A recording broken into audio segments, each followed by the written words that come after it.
Tabarĩra ĩno ĩrĩa ĩtanyĩtwo kũigatania 6,000 cia gas nĩ tuthũrĩte mawoni ngũrani kuma kwĩ mũingĩ wa gĩcigo gĩa Takaungu kaunti-inĩ ya Kilifi, kũrĩa gĩkundi kĩmwe kiugĩte nĩ gũkorwo igĩcũngĩrĩria gũthũka kwa iria hamwe na rĩera, gũkũ angĩ makiuga waki ũyũ nĩ ũkũmarehera ũthii wa na mbere gĩcigo-inĩ gĩkĩ.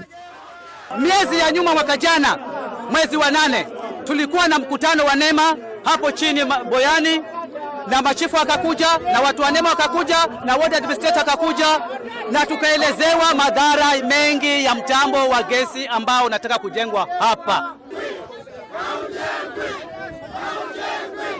Ona kũrĩ ũguo mũcemanio ũcio ndũnakorwo ũgĩthiĩ na mbere thutha wa maabitha rũhonge rwa NEMA ene kambuni ya Taifa Gas hamwe na kamishina wa kaunti ĩyo kwaga gwĩkinyia mũcemanio-inĩ ũcio.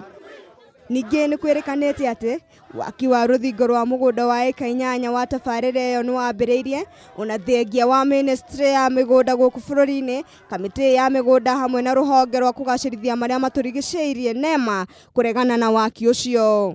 Katika kuelewa kwangu mimi kama miaka yangu nimeshika Kaungu, naelewa hii ni yote huku imepangwa kwa sababu ya agriculture, mali kwa kulima, na wale wenye hawana mahali wajejenge huku wakae. Imesemekana katika serikali hii settlement yote hii hapa ni watu wajenge wenye hawana makao na mambo na farming. Sasa twashangaa kwa nini ifanywe mambo na kampuni nini wajenge huku kampuni. Mũingĩ ũrĩa ũreganĩte na waki wa tabarĩra ĩyo ĩgiĩ wĩigi wa gas nĩ ũhagĩkĩte cira igoti-inĩ ũkĩenda waki ũcio ũrũgamio. Kũrĩ tarĩki 6 mweri wa 9 mwaka mũhĩtũku, kamĩtĩ ya mĩgũnda nĩ yandĩkĩire kambuni ya Taifa Gas marũa ĩkĩenda waki wa tabarĩra ĩyo ũrũgamio. Ngĩribotera Kameme TV, njĩtagwo Njahĩra Wanjeri.